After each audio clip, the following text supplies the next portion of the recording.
Hey YouTube, this is Grant. I got a cool video for you guys today. It's modern. This is going to be my favorite deck. It's 8 Rake. The list for this, like the deck tech, is going to be linked down below. If you want to see what's in the deck, you can just totally check out that. And this is not a gameplay video. I'm just kind of showing you the reasoning behind the choices that I made in this deck. This deck went 4-0. And you know, you hear online decks go 5-0. But in leagues on Magic the Gathering Online, it's like 5 random opponents. So it doesn't mean as much as if somebody goes 4-0 or even 3-1 in a F&M because it's ranked. So every time you win, you go against somebody else's won. And then the next game, you go against somebody who's won twice. Then in the third game, you also win somebody who's also won 3 times in a row. So you're playing against very strong decks towards the end of the night. And this deck's done very, very well. The thing is, there's a huge learning curve because you really need to know the meta. The way this deck works is it's 100% interaction. So basically, you need to know what you want to get rid of. If you Inquisition of Kozilek the wrong thing out, and then they just start going off because you took the wrong thing, that can completely screw up your game plan. So this deck takes a lot of practice, but once you get it down, it is very, very strong. I think it's strong in the meta. I think it's underrated. I also think that if as many people were working on solving the rack as they were on solving food decks and like control decks and like blue-red and delirium decks, this would be just right up in the top meta too. It's just not a lot of people play it. So let's jump into what's going on. Like I said, this list has done very well. It's done good against the current meta. It's beaten Hammer Time so many times. It's so much removal, you know. Any of the creature decks don't stand a chance. Control, it's got good matchups because of Urza Saga now. Before Urza Saga came out, Control was a little bit of a problem because they had so much card advantage that the rack plan didn't work as well. This gives you a whole nother way to sideboard into a secondary way of winning. So I'll go over that in a second. But first, let's start about what's in the deck and why. So let's start here with the removal. So right now, I'm running 2 Bloodchief's Thirsts and 3 Fatal Pushes. So everybody knows what Fatal Push does. It's 1 mana, destroy target creature if it has converted mana cost 2 or less. And if you're really lucky, something will leave the battlefield, and then you can hit them a bigger thing, right? The problem is it only hits creatures. It doesn't hit planeswalkers, and that's always been a problem for the rack, but it is an instant speed. The other thing is we don't run fetch lands in the rack. So this is usually just a kill spell that only kills small things. So you're screwed against things like Murktide or Amulet Titan, right? So now in the 2020 Zoomer 8 rack, I guess, we're running Bloodchief's Thirst. And what this says is 1 mana at sorcery speed, destroy target creature or planeswalker with converted mana cost 2 or less. So let's hit planeswalkers. But if you pay the kicker of 3 mana, so 4 mana in total, you can destroy any creature or planeswalker. So it gets rid of your Murktides, it gets rid of your Jaces. I do think having the instant speed Fatal Push is very good early game, but top decking this late game is fantastic draw. So 2 seems to be fine. I'm not changing it. I wouldn't run 3 and 2 the other way around. I think this is fine right here. And I'll let you guys know, I play this deck almost exclusively. And since I started playing Modern, I've played 8 Rack almost exclusively. So I have tons of testing with this deck. And I always test things off and on, but when I come to playing like competitively on Friday, I usually run the same list unless I love something in testing. So for more removal, I'm running Bontu's Last Reckoning as a 1-of. That's going to free up some space in our sideboard. And also, it's a good top deck right now. It could come out later, depending on your meta. And depending on your meta, this might be something you might want to put more discard in. But yes, this is a great top deck. Destroy all creatures. Lands you control don't untap during your next end step. We're running a lot of lands because of Raven's Crime. So we usually hit our land drops. And we can easily tap down 3, keep 2 open for the next turn, you know, because you're at 5 mana. This is a control deck, so you go into the late game. Or if you really need to, it's worth it. 3 mana to wipe out, you know, 8 mana's worth of creatures on the board. It's just a good card. A lot of rack players know that card well. It's in like every rack deck sideboard and main board for some. And then next, let's go in. So that's it for just solid removal. We got Bloodchief's Thirst, Fatal Pushes, and Bontu's Last Reckoning. It's actually not a huge removal package, but this is where we like kind of get like a charm effect where we get multiple things going on. So speaking of charm, we got Funeral Charm. For 1 mana at instant speed, it's an instant speed discard spell. Target player discards a card, or target creature gets +2/-1, so it'll kill things like Ragavan until end of turn, or target creature gains Swamp Walk until end of turn. You could run more of these, honestly. I've seen people run 2. Some people run 4 in boxless builds because it just kills so many early game creatures, and it's a discard spell, and it's instant speed. So say if you have them on the rack, and you're afraid that they'll play something as soon as they draw right on their upkeep instant speed, have them discard it. So unless they didn't draw an instant, they just discard it and don't even get really that turn. It's very good. A couple reasons why this is good and why you might want to run 2. And I would run 2. I used to sideboard in more. So besides discarding a card at instant speed, it gives a creature Swamp Walk. We run Urborgs. So we don't actually run creatures, but since we have Urborgs, our opponents have swamps, and we also get tokens, construct tokens from our Urza Sagas. So you can have a 4/4 construct, get Swamp Walk, and that can just finish a player off. It's a nice interaction, but it actually doesn't happen that often. We're not trying to make constructs that often unless we're playing against like a controlling matchup. So, but it's a good one of in the deck. But what I like about it is versatile. It can be discard or it can be removal, which we both need. Speaking of discard and removal, this is the best card in the deck by a lot. This is called Smallpox, and it reads two black for a sorcery that says each player loses 1 life, discards a card, sacrifices a creature, then sacrifices a land. So what's nice about this is oftentimes we're hellbent, and this costs 1 card, and you hit 3 things from your opponent. Often it'll hit a creature, often they'll discard a card, and often they'll always have a land out. So like, you always get 3 things from this 1 card, but you try to make it as one-sided as possible. You're already hellbent, so you don't have to discard a card. You don't care about discarding lands because you're running so many from Raven's Crime, and your entire mana curve of this deck is primarily 1 mana for almost the entire deck. It's like 90% of the deck costs 1 mana, so you don't really need, and anyways, you get it. What I'm trying to say is like, keeping them in the early game, destroying their lands, having them discard cards, and sacrifice a creature. I mean, if you go first, and then you play a swamp, you Thoughtseize away something like you don't want them to have a turn 3 play, right? You get something where you can't deal with, but you have this in your hand. And the second turn, you pass back to them, they play a Ragavan. Pass it back to you, your second turn, you say, okay, go back to 1 land. I'll go back to 1 land. I'll get your Ragavan. I'll discard something else like a land. This is a fantastic card, and just like a charm, it's super, it's modal. It does everything. It's removal and it's discard. And it slows things down. And it gets rid of things like Tron. It really messes up game plans. People will keep 2 land hands and then not draw another land for 3 more turns sometimes. And it just completely screws them up. And of course you draw lands because we run so much for the Raven's Crime. But anyways, that's Smallpox as a 4 of. It's fantastic. I've played lots of Poxless builds. I think it's a huge mistake in the rack to not play Smallpox. So Smallpox is the best card in this deck, followed closely by Raven's Crime. And it's so innocuous. You'd think Thoughtseize or, the rack. Well, okay, besides the rack. But you know what I mean. You'd think like Thoughtseize would be the best card, but it's actually Raven's Crime. So this is how we like it to happen. I've had just flooded out because we're running so many lands. I drew a hand with 5 lands and a Raven's Crime. And I think like a Smallpox or something along those lines. Or maybe it was a Thoughtseize, I don't know. But turn 1, Thoughtseize. Turn 2, play Raven's Crime. Discard a land. Retrace Raven's Crime. Next turn, draw another land. Every time you draw a land, you get to have them discard a card. So I forgot to read what it does, but it's 1 black. This target player discards a card, but it has retrace. You may cast this card from your graveyard by discarding a land card in addition to paying its other costs. This doesn't get exiled, and neither does your land.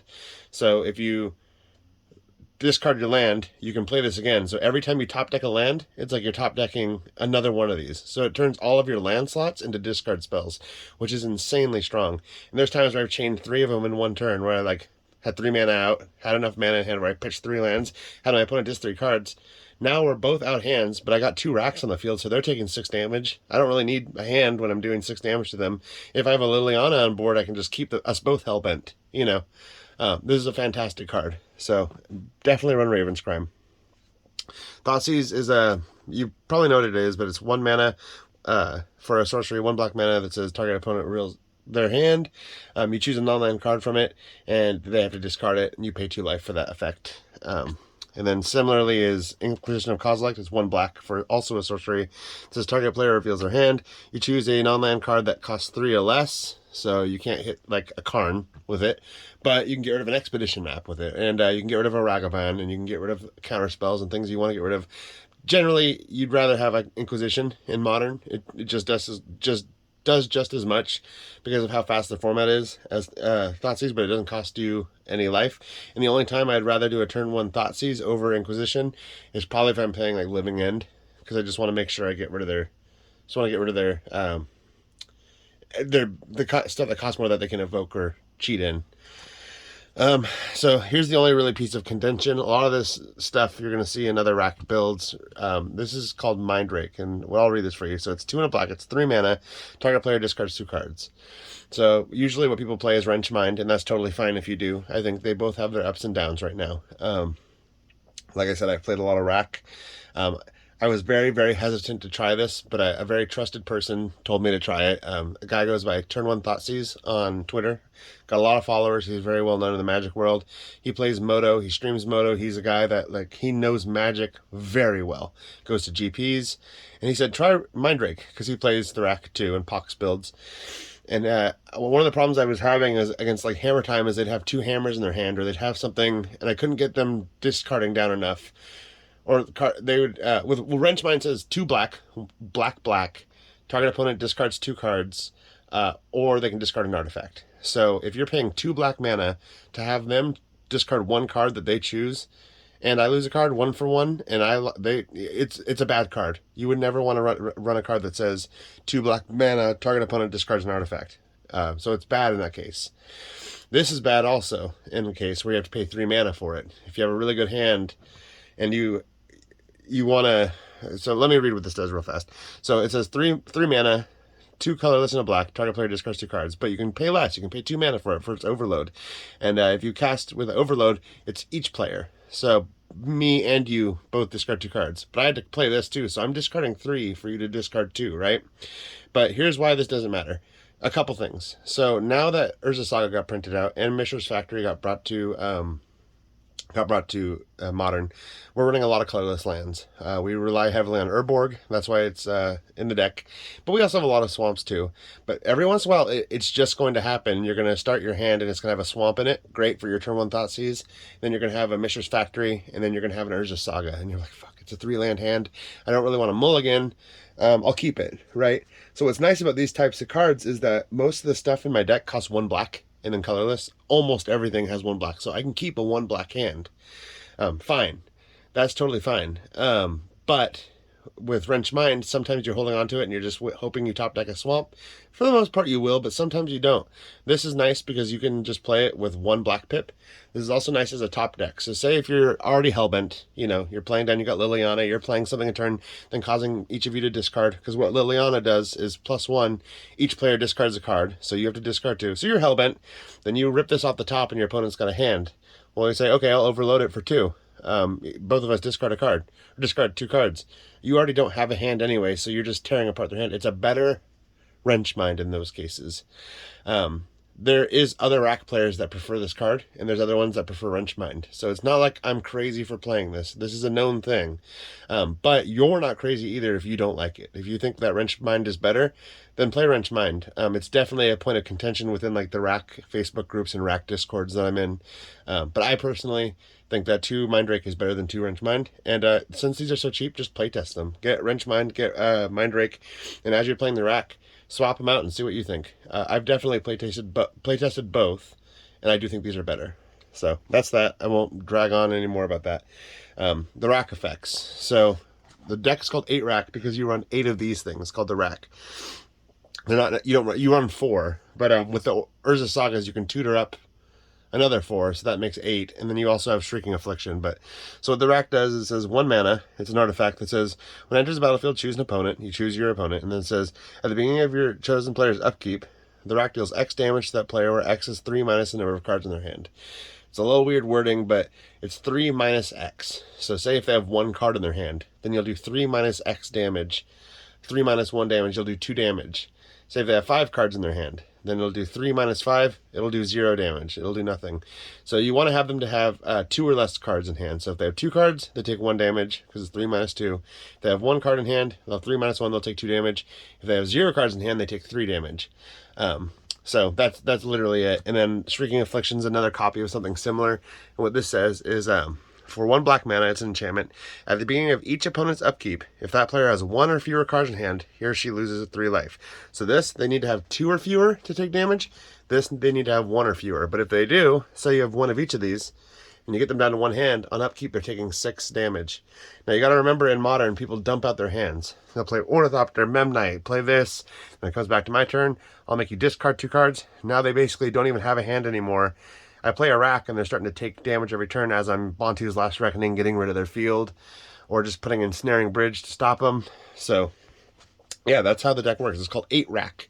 Traditionally, before Urza Saga, you would run probably 4 Shrieking Affliction and 4 of the Rake just to make sure you draw your effects, and hopefully you even want to get 2 of them on the field to maximize damage.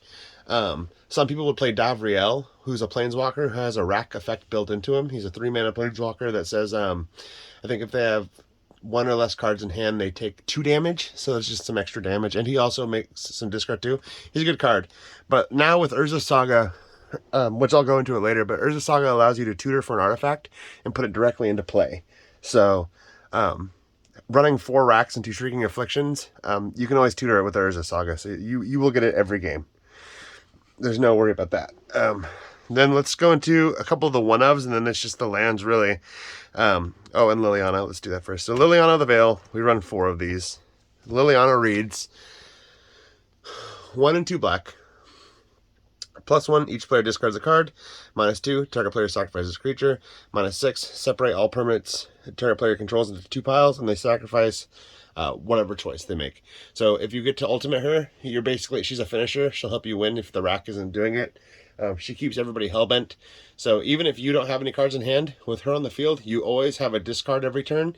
And since they draw 1 card a turn, if they try to hold cards to stop the Rake, like they're like, oh fuck, the Rake keeps hurting me, I just need to hold, I won't play cards, that way I can get above 3, and then once I have above 3 cards, then I'll start playing it to stop the Rake. She says no, you have to play it or you're discarding it. So you draw 1, she says discard 1. She keeps them at parity, and besides that, she's an emergency sacrifice a creature button. And then of course she's a win condition as well. She's fantastic and a big part of this deck. There are people that don't run her. There's a 4-mana Liliana that's out there, and then there's also Davriel. But like I said, I'm trying to make this as competitive as possible. I don't care about budget. I'm trying to make the best Rake deck I can make. So I run 4 of her. Before we get into lands, I have a couple one-ofs. So I run 1 Funeral Charm. I run 1 Bantu's Last Reckoning. But these are a toolkit for the Urza Saga. So every once in a while, you'll play against a deck like Spirits, and it doesn't really matter if they have a graveyard or whatever. But then you'll come across these Delirium builds or Murktide or Dredge or whatever. And the first time you play your Urza Saga, you're like, all right, I'm gonna get my Rake, and then you realize they're on Dredge. You say, no, just grab the Nihil Spellbomb. It costs 1 mana, so you can cheat it into play with Saga. It says tap, sacrifice Nihil Spellbomb, exile all cards from target player's graveyard. You choose your opponent. Get rid of it. Get rid of their Croxa if they're playing Jund. And then when it's put into a graveyard, you can pay 1 black if you do draw a card. So not only did your Urza Saga get rid of their graveyard, but your Urza Saga also drew you a card. If you don't have the black mana, sometimes it's worth it just to sack it and get rid of their graveyard. But sometimes I'll just leave it on the field as just stop them from playing what I don't want them to. And it's kind of cool. But great as a one-of. And in the sideboard I run more. And then Pithing Needle. So this is a Planeswalker killer, basically. Or it can really do other things too, but it's Pithing Needle. When it enters the battlefield, name a card. Activated abilities of sources with the chosen name can't be activated unless they're mana abilities. So you can tutor this up if you really need to with Urza Saga, and then stop Karn from doing mean things. So that's the deck. Now, that's essentially it. The only thing that really matters here is the lands, and only a few of them are really, really important. One of the things that's super underrated that came to Modern is Mishra's Factory. This is the deck to play Mishra's Factory in. You have no creatures. If you notice, there's 0 creatures in this deck, except for Mishra's Factory and tokens that you make constructs. So Mishra's Factory reads, you can tap to add a colorless, or you can pay 1. Mishra's Factory becomes a 2/2 Assembly Worker artifact creature until end of turn. It's still a land. Or you can tap, Assembly Worker gets +1/+1 until end of turn. So here's a couple lines of play you can do to show you how good this really is. They're coming in with a 2/2.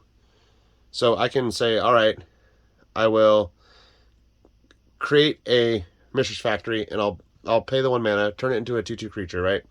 And then I'll block. You're like, well, you're going to lose a land. No, after blocks have been declared, before combat damage is dealt, I can tap my Assembly Worker to give it +1/+1 turning it into a 3/3. So it doesn't kill their 2/2, but it soaks the hit and just becomes like a wall at that point. It's just blocking you from getting hit.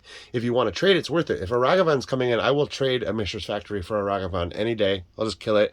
And a lot of times people don't realize it's down there. And so they'll attack and then be like, oh, I forgot, damn it, the Mishra's Factory is open. And they just played right into it. And then another thing that I really love about Mishra's Factory is if you pay one, it becomes an artifact. Why that's important is because you will make a construct with your Urza Saga, and you'll have played a Rake, and then you'll have played maybe another artifact, maybe another Rake or something you tutored up. Maybe there's a Nihil Spellbomb on the field. So you got a construct as an artifact, you got 2 other artifacts, now you got a 3/3 on the field. So they see that you have a 3/3, so they swing in. Or they say, okay, I'm going to attack your Planeswalker, I'll lightning bolt your construct. You create a Mishra's Factory. You can tap this and use the mana to turn itself into a construct, which is now an artifact creature, which will pump your construct to a 4/4, and it'll make them waste their lightning bolt. Also, you can do it just to eke in extra damage. They say that's 3/3. I won't want to block it. You can tap 2 of your Mishra's Factories and give it a +2 bonus. Anyways, there's a lot of weird lines of play with this land that's very good, and it's a fantastic 4-of in the deck. It's a really good thing. Traditionally, the Rake would run Mutavault, because say you killed the creatures, you discard their hand, you're both in a top deck war. You've got lands on the field, they got lands on the field. Every turn you say, draw, oh fuck, land, pass, they draw something they can't use, like a Path to Exile, because you have no creatures, you make them discard, and they pass to you or whatever, you can just hit them with 4 damage with your Mutavaults every turn. So you can do the same thing with this. You got an empty board and you're just in a top deck war, you're going to at least be swinging in for the damage from the Mutavault, or from the Mishra's Factories. Sorry if this is taking too long. I do want to give like an in-depth video on how the Rake works and why it's good though. So this is just literally you pay a life, add a black. The white is insignificant. You can pay 1, sacrifice this to draw a card. It's just useful in a pinch. We run 4 Urborgs, so very often I don't take a life playing my lands. I'll play Urborg first, play this second, just tap it as a black mana, I'll tap it as a swamp. So there's that. Urborg. Everybody says, why 4 Urborg? It's legendary. Here's why. 1, I don't need really more than 2 mana in the deck. 3 technically for Liliana, but even then, like, I can run the deck on 2 mana. But I'll get to 5. It's a slow controlling deck.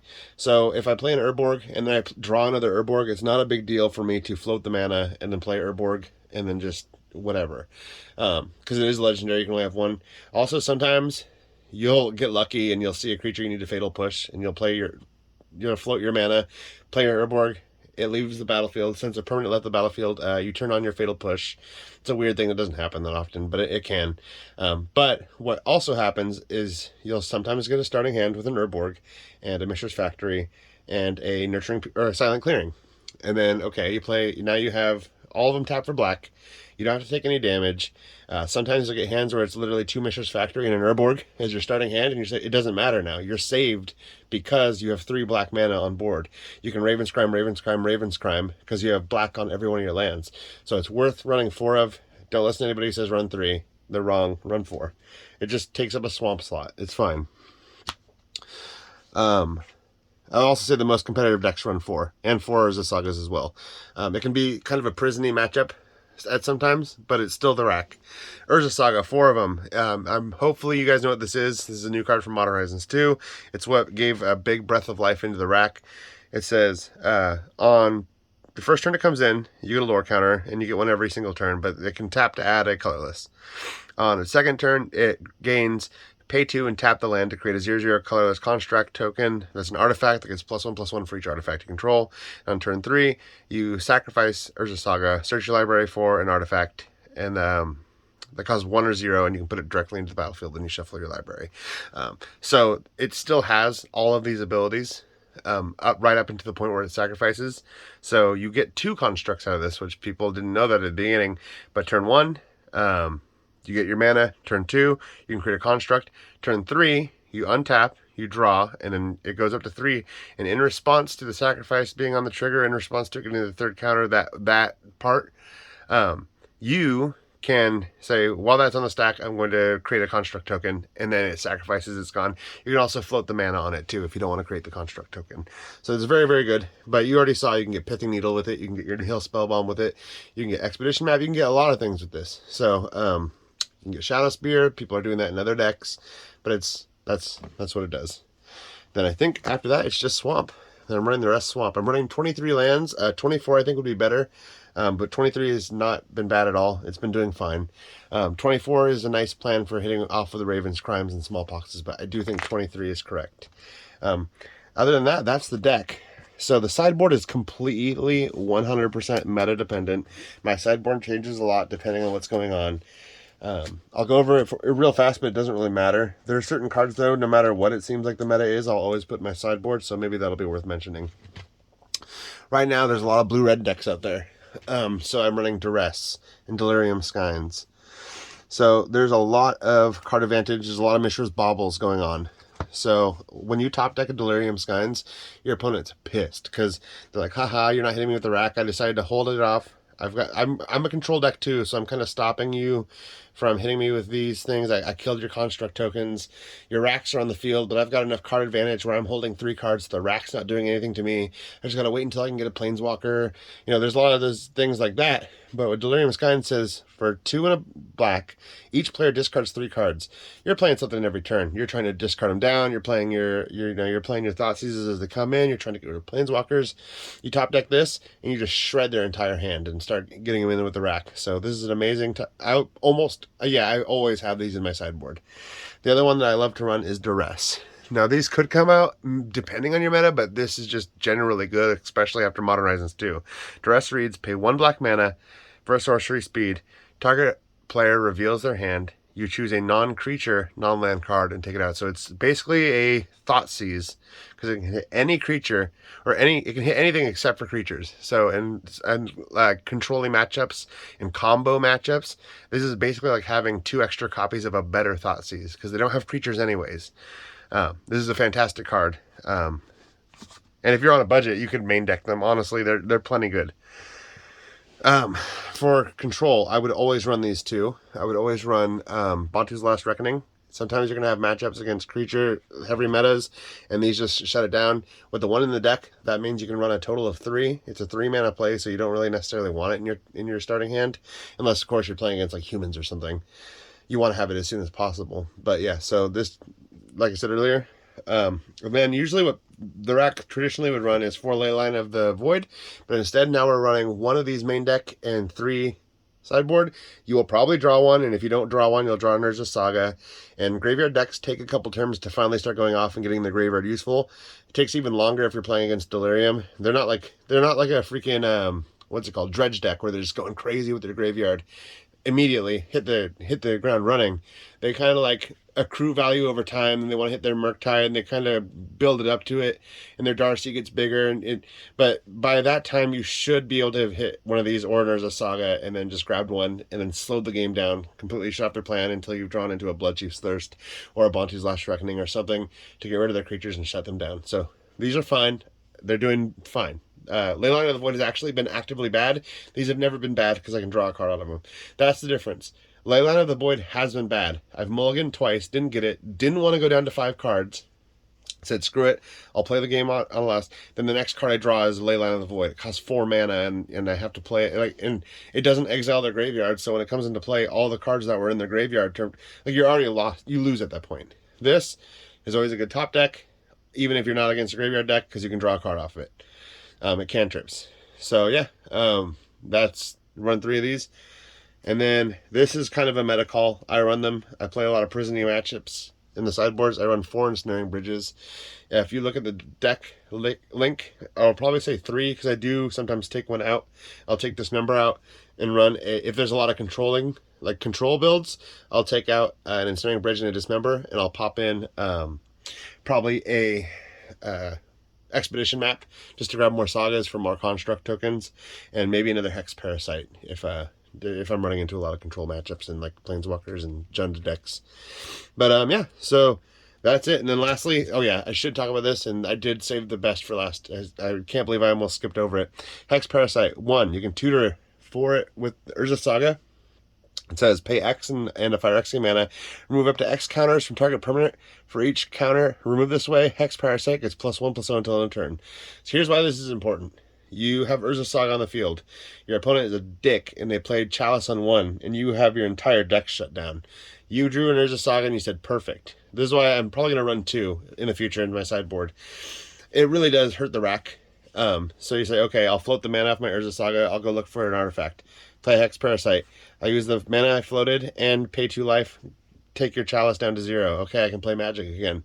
If you have 2, you might draw into it and just hold on to it in your starting hand, or just put it on the battlefield first, just to make sure it's on the game. Oh, what's that? You have Engineered Explosives? Get rid of the counters. Oh, you have a Karn? Get rid of the counters. You went and searched for an artifact. You know, like, this is a fantastic card. It's so good against the new Eldrazi Tron builds. Also running Sagas. It eats Planeswalkers. It eats Chalice of the Void. It eats things that are always a problem for the rack, and I think that's why the rack is so well positioned now, because everything the rack had a problem with, we got answers for it in Modern Horizons 2 within Urza Saga. This was always an option for the rack, but you don't want to take up 4 of your slots to make sure you get it. But since Urza Saga tutors, it's like having a toolbox. You can just run one of these.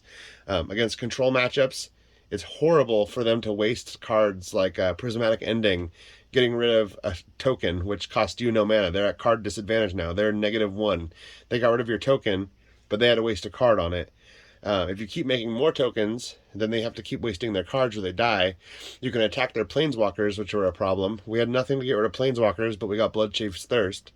And then Chalice was one of those things where, like, you can read on some of the old 8-rack blogs, people would take 8-rack to like a PTQ, and the first time they see a Chalice, they would just sink in their chair and pass, all right, concede. It really does screw things up. So this is a must run if you're playing 8-rack, at least one in the sideboard. If you don't believe me, spend $2, get one, test it. The first time you need it, you're going to be so happy you have it, because nothing else gets rid of a Chalice in this deck. This is the only thing that does. So yeah, thank you very much for watching the video. Check out the deck list. Tell me if you play 8-rack. Share your lists. I would love to meet more 8-rack players. If you watch this video because you're looking for 8-rack, you just like watching 8-rack stuff like me, and you're an 8-rack player, show us your list. Tell me if you disagree. Tell me what you tried, what you would change. So far this is doing good, but like I said, Modern in Portland, they do Monday and Fridays. Mondays I do testing. I don't really care. I'll try weird things. And then Fridays I always take the deck that I know does good. And sometimes I'll test something out and I'm just like the first time I put Bloodchief's Thirst in my deck, I kind of knew I would like it, but then I was like, oh yeah, this is staying. So yeah, thanks for watching, guys. Have a good rest of your day. And yeah, like and subscribe and all that if you want to, but bye.